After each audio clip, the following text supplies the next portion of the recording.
Eonon or Eonon or Yonon, however you want to say it, says, let's go on a road trip.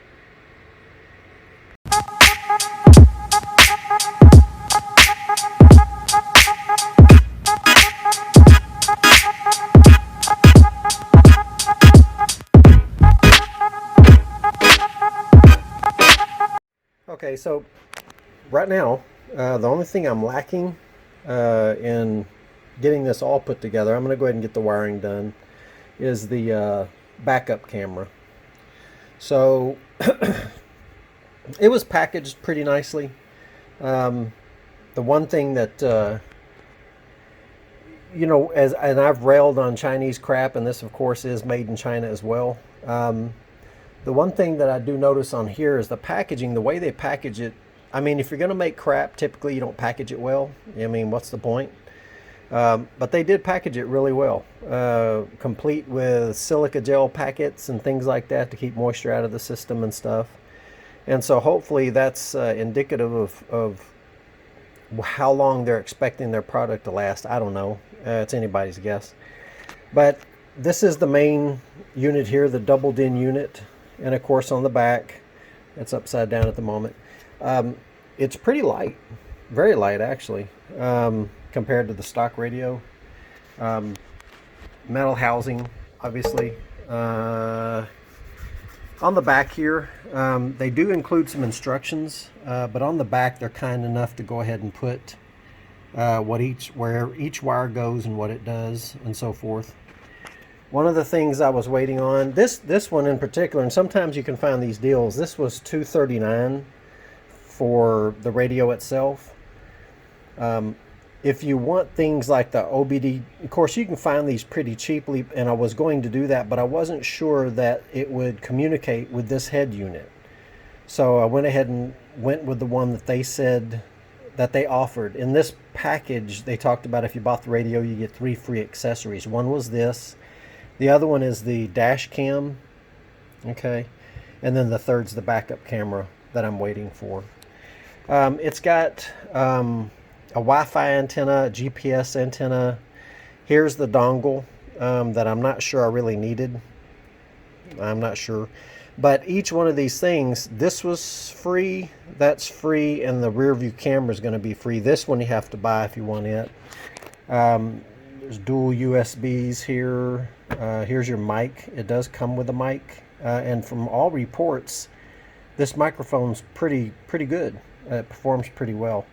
You get this harness here. This is going to basically, it's all labeled also. These are the speakers I'm talking about. These are the Pile Gears. I don't know the model number. It's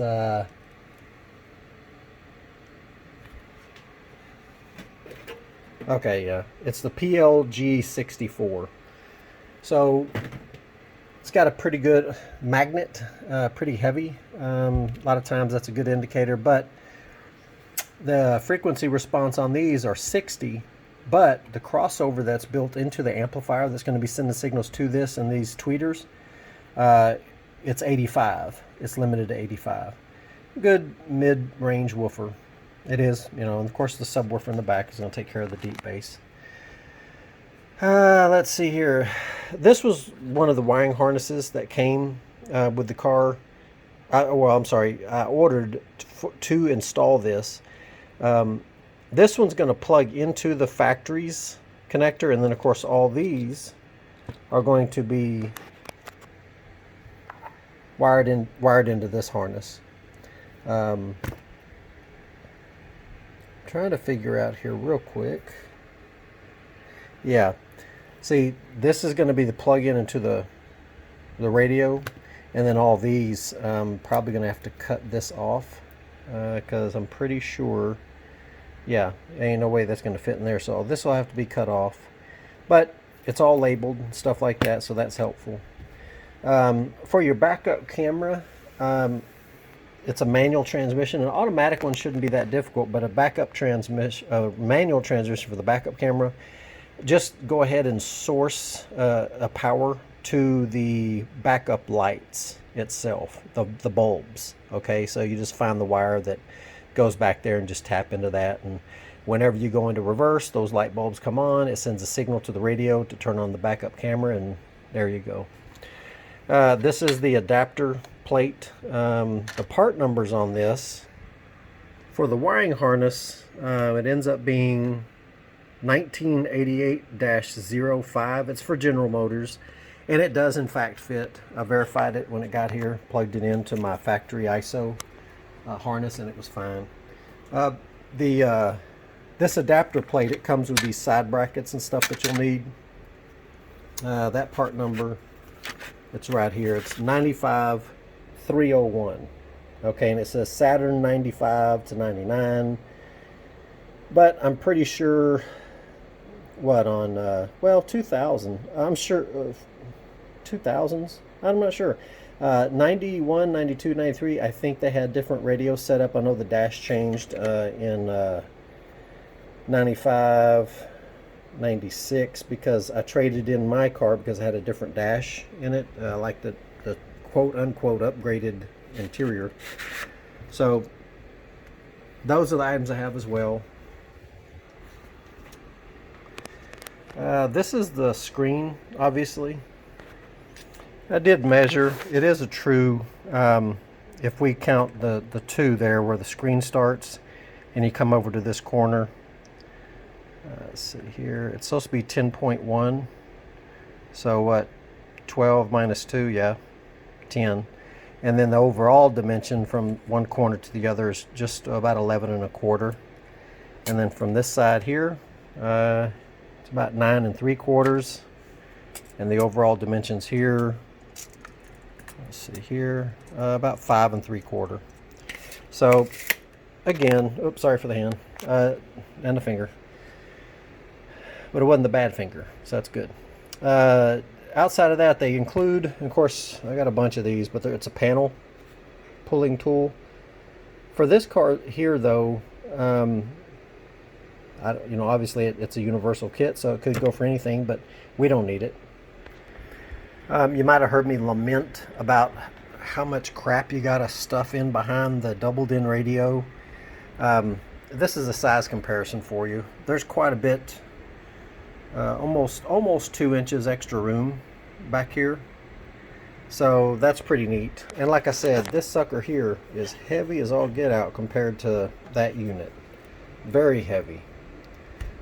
So much lighter here, so that's obviously a benefit. So I'm going to get started on the wiring side, and of course not finalize it until I get the backup camera. I hope that lead is long enough. On this dash camera, gonna have to get creative on the way that you work this wire up through the dash. Figure out a way, probably take the top tray off and work it up around there. I just don't know what I'll use that for, because I'm not sure if this thing has like a record feature on it that would act like a true dash cam for accidents and things like that. So if that's the case, then what's the point? I don't know why I would want to have a dash camera going. I do have a dash cam, and it does record onto a USB.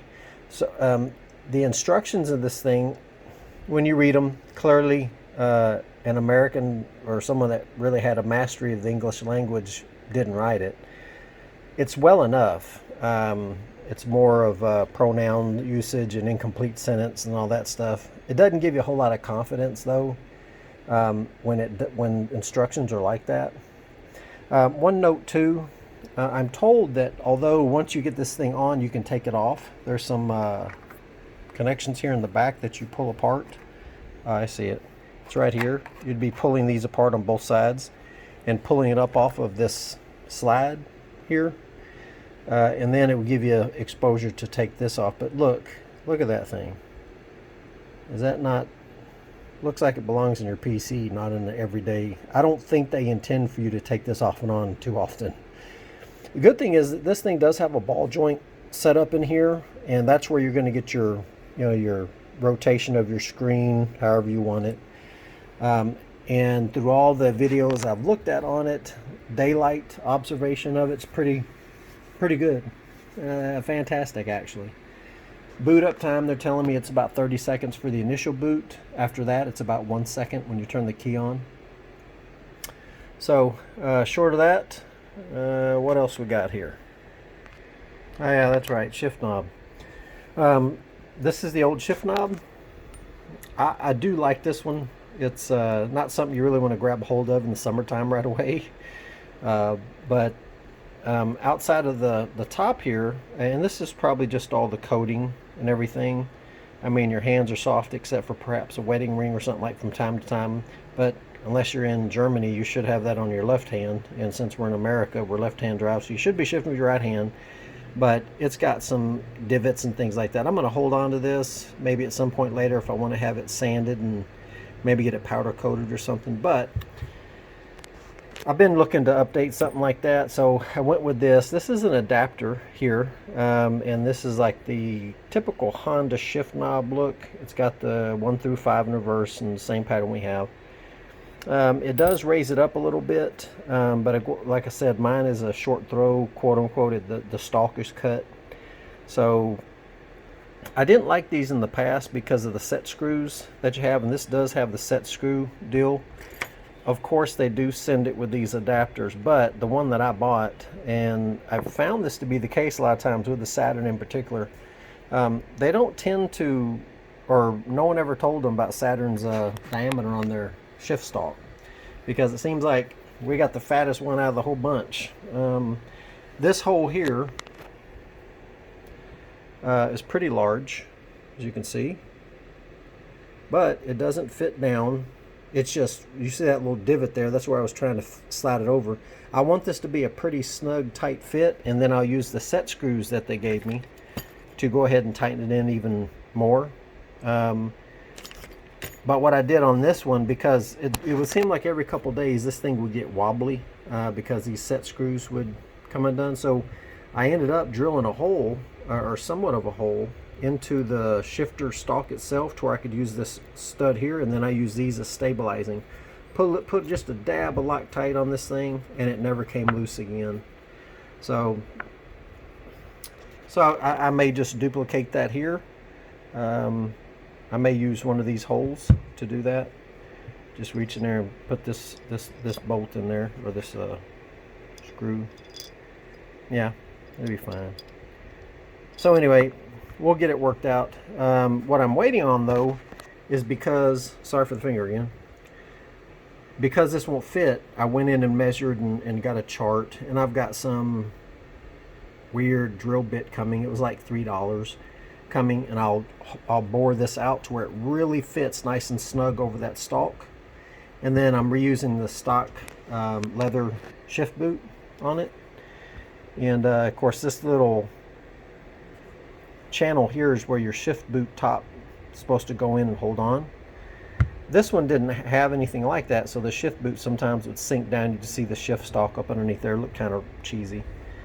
So we won't be using these, won't need those. I'll have that updated here shortly. I started to go with the gunmetal knob, but on the interior, like I was telling you, it's a gray and black, and so throwing some red in here with a gunmetal knob, I stuck with that. I couldn't find I found the gunmetal with the red, but the gunmetal one, it wasn't the proper diameter for this adapter here.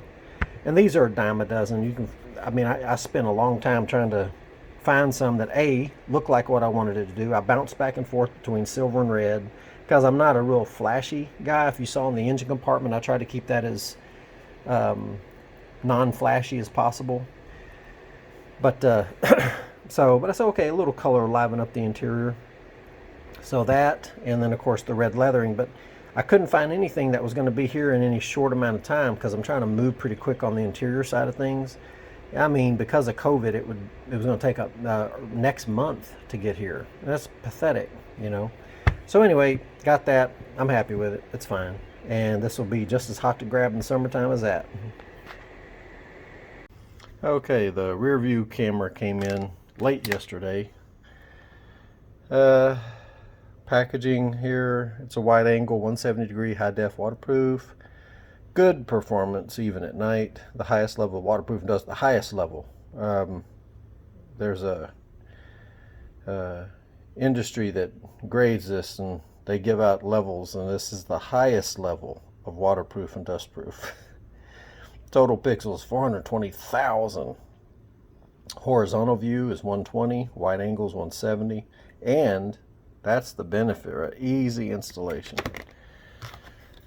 So anyway, in the back it shows the what all comes in the box.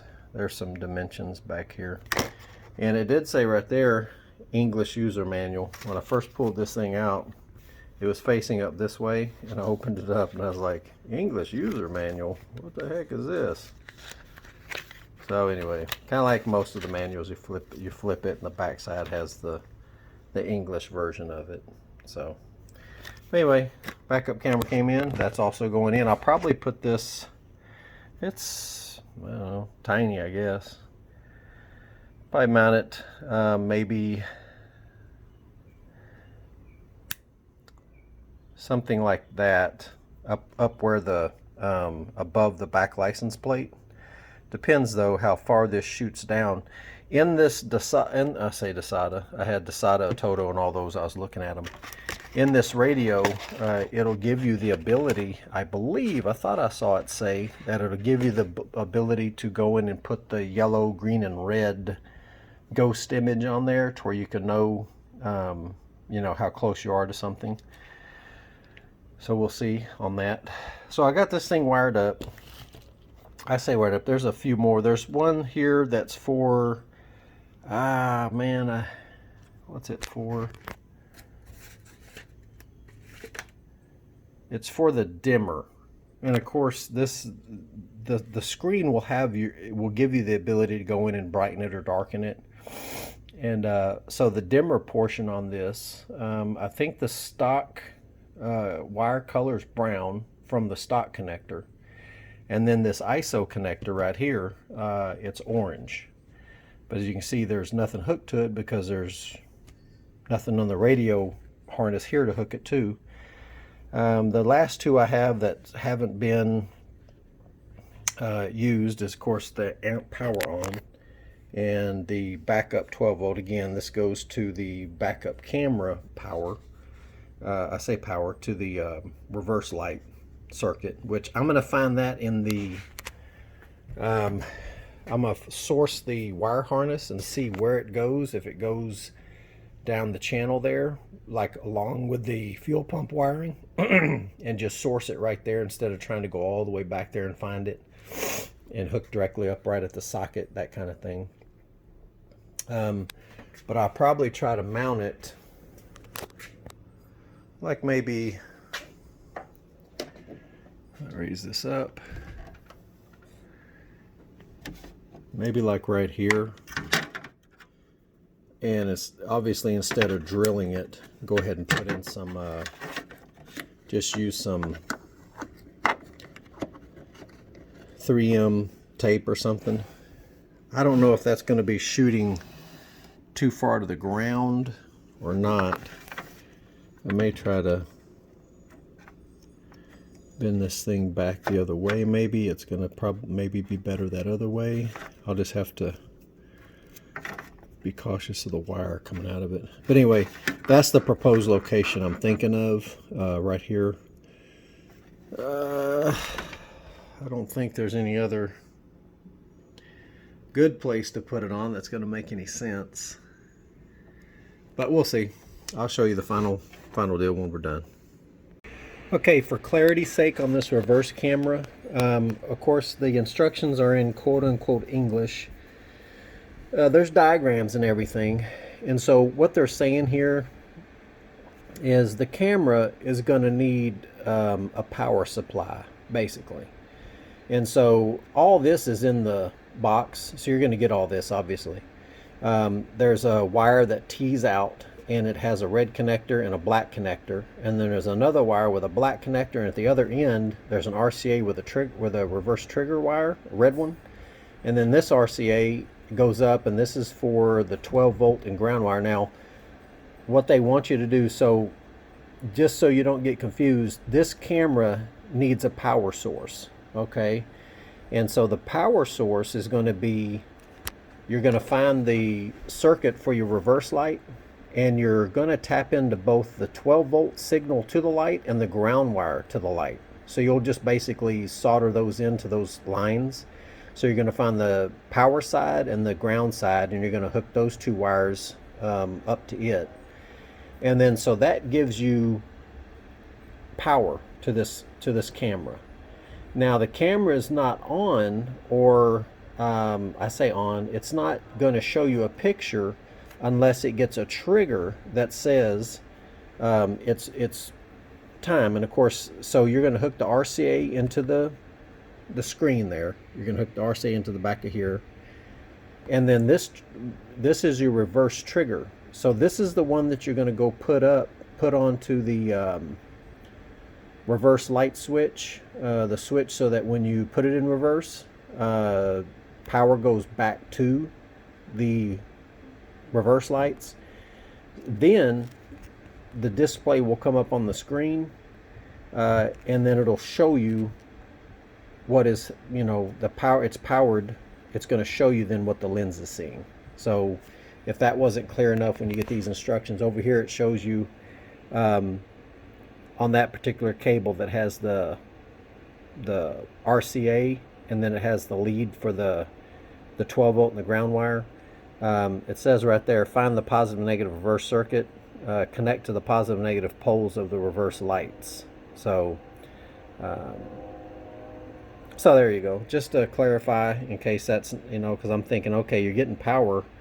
In other words, it doesn't send power to the camera through this line.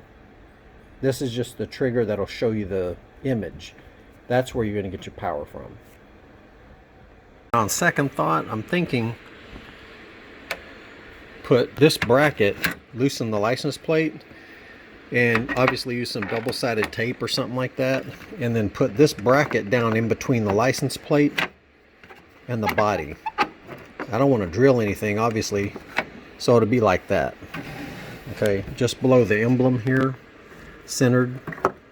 And then that way it's in a more conventional area, and of course I can canter it up or down depending on how the image is once I'm done. See, just behind there right now, so a little double-sided tape in between this reflector and the bracket, and then of course this will sandwich it down nice and tight. So that's pretty much, it'll look something like that. Well, not like that, but it's pulling down right now, but something similar to that. It'll be just like, show a good image at that point. So on sourcing the power for your reverse light switch to make your camera come on, you can go on here on top of the transmission, and I don't know if you can see it, right there is the brown topped connector. So the green and pink wire, the green is the wire that you want to tap into. So you can get it from here, or you can get it from the rear of the vehicle, either way. Or you could get it from inside if you chose to take the time to run the harness and hunt the wire down and stuff like that. I just don't have the time. Back here, this is the left side. Either you can use the right side if you want. Green is your wire that you can tap into if you'd like. So whenever these lights come on, that sends the power to your backup camera, and it's filming at that point. All right, so that's the kind of a quick nut that you would screw your license plate into, and then the hole there is the one that we're targeting on this side. So that hole went to that size, and I had to go that big, obviously, to fit in the wires. So here comes one. Of course, you feed it down a little bit to make room, and then you go in two, and then of course the big chunky section that goes in there. And so we're all set at that point. It feeds through. So the good news is, of course, I'm reticent in drilling anything on this car because you never know what breaks, brittle, whatever. And then, of course, you're not finding this stuff. But anyway, on the other side, there's that hole. There was already a hole there anyway. It's not that much larger. And it's hidden by the license plate. Once the license plate's on here, you don't see it anymore. So, and that's a good feed in for your wire. The only thing, like I said, we'll have to do at this point is, as it feeds in up here, somewhere up here, come over here and drill a hole here so that everything fits through there also. And I'll put a rubber grommet there because it's metal, and over time the vibration of the car might kind of get into the wiring and stuff, so you'll want to do that. But that's where we'll feed the wire in, and of course we'll bolt it all back together. Okay, so it's through this part here. I've got just loosely mounted in. As you can see, this is the one of the mounting holes for the license plate. This is the other. There's that hole that we widened out. I widened it out towards the square here to make sure that I didn't get into the reflector. And I just kind of put a little grommet in there to kind of tighten it through. So it passes through.